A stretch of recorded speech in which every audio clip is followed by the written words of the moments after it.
Good morning students.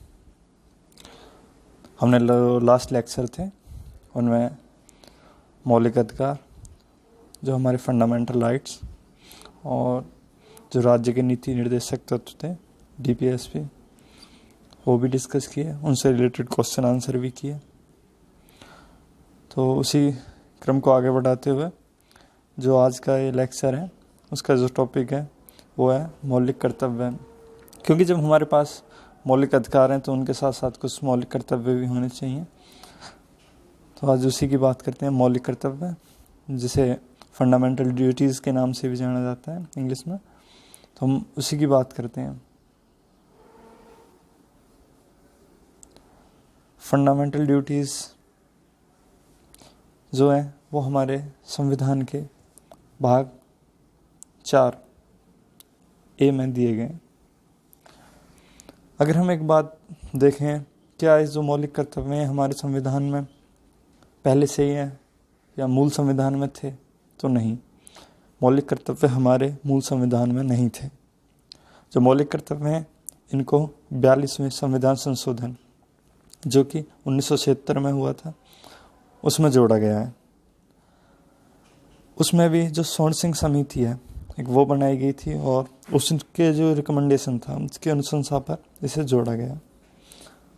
क्योंकि स्वर्ण सिंह समिति ने कहा था कि हमारे संविधान में मूल अधिकारों के साथ साथ या मौलिक अधिकारों के साथ साथ मौलिक कर्तव्यों का होना भी ज़रूरी है। और इसी बात को ध्यान में रखते हुए जब 42वां संविधान संशोधन हुआ था 1976 में, उसमें मौलिक कर्तव्य जोड़े गए। तो जो आर्टिकल 51 था उसी के अंदर आर्टिकल 51A जोड़ दिया गया। क्योंकि आपको पता होगा कभी भी जो नया अनुच्छेद नहीं बनाया जाता, जब बल्कि उसी के अंदर, जैसे अगर कोई पहले से अनुच्छेद है तो उसी के अंदर पार्ट बना दिया जाता A, B। तो ऐसे 51A बना दिया गया। तो 51A में सारे मौलिक कर्तव्य दिए गए हैं। हम बात करते हैं एक एक करके।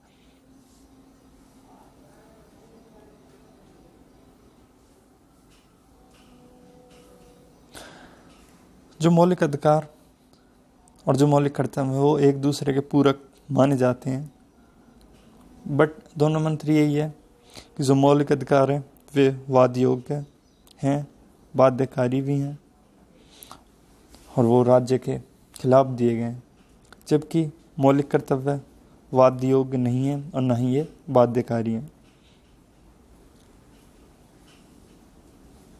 जो स्टार्टिंग में जो मौलिक कर्तव्य थे जो कि 42वें संविधान संशोधन में जोड़े गए थे तब वो 10 थे, लेकिन अगर वर्तमान में देखें तो जो मौलिक कर्तव्य हैं वो 11 हैं।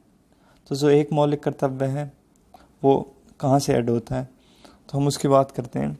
जो 86 मतलब 86वां संविधान संशोधन जो 2002 में हुआ था, उसमें एक और एक्स्ट्रा मौलिक कर्तव्य जोड़ा गया। तो जिसे मिलाकर अब टोटल 11 मौलिक कर्तव्य हो गए। और वो जो 11वां मौलिक कर्तव्य था वो क्या था कि माता पिता से अपेक्षा की जाती है कि वो 6 से 14 वर्ष तक के बच्चे को कंपलसरी या ज़रूर पढ़ाएं। तो ये इससे रिलेटेड था। जो ये मौलिक कर्तव्य हैं वो मतलब किसके प्रति हैं, किससे रिलेटेड हैं? तो वो रिलेटेड हैं नागरिकों से, कि नागरिकों का समाज के प्रति क्या कर्तव्य हो, पर्यावरण संरक्षण के प्रति जो कर्तव्य हैं, और राष्ट्र की एकता एवं अखंडता के प्रति कर्तव्य। अब हम बात करें मौलिक कर्तव्यों के विस्तार की, तो बार बार ये प्रश्न उठा है कि क्या मौलिक कर्तव्यों का विस्तार होना चाहिए। और उसी को ध्यान में रखते हुए 2000 में एक आयोग गठित किया गया जिसे वेंकटचलैया आयोग के नाम से जाना जाता है। और उसने अनुशंसा भी की है, क्या की है कि जो अनिवार्य मतदान, कंपलसरी वोटिंग, स्वच्छ भारत और टैक्स पे करना जैसे कर्तव्यों को भी मौलिक कर्तव्य में जोड़ा जाए।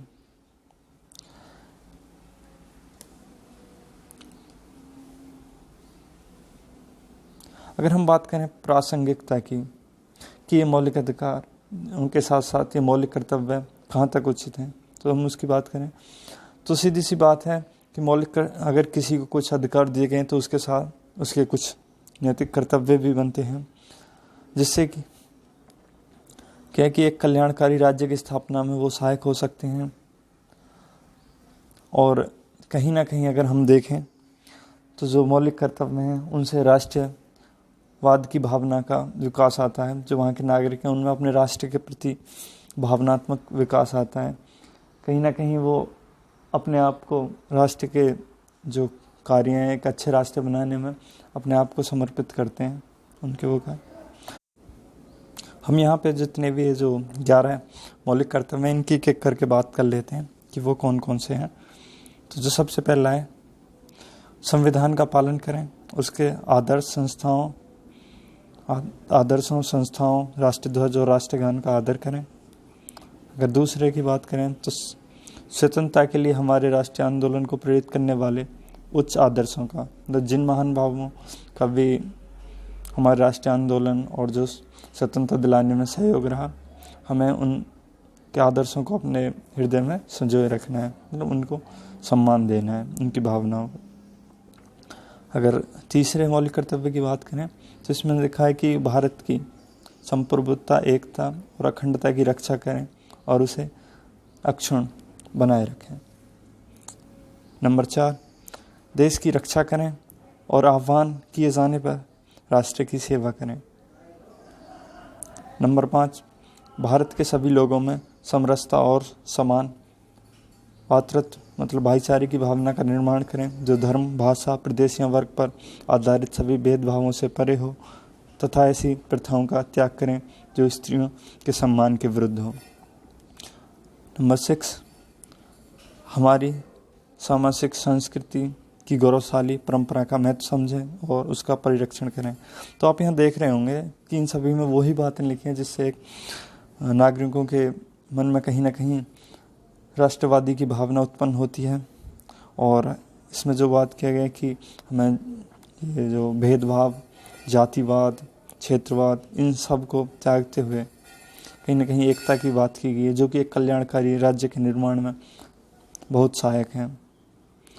नंबर 7, तो नंबर 7 में दिया गया है कि प्राकृतिक पर्यावरण की, जिसके अंतर्गत वन, झील, नदी और वन्य जीव, जो भी हमारी प्राकृतिक संपदा है, हमें उसकी रक्षा करनी है और उसके संवर्धन को बढ़ावा देना है, संवर्धन करना है। और तब प्राणी मात्र के प्रति दया भाव रखें, और जो भी प्राणी हैं उन सब के प्रति हमें दया की भावना रखनी है।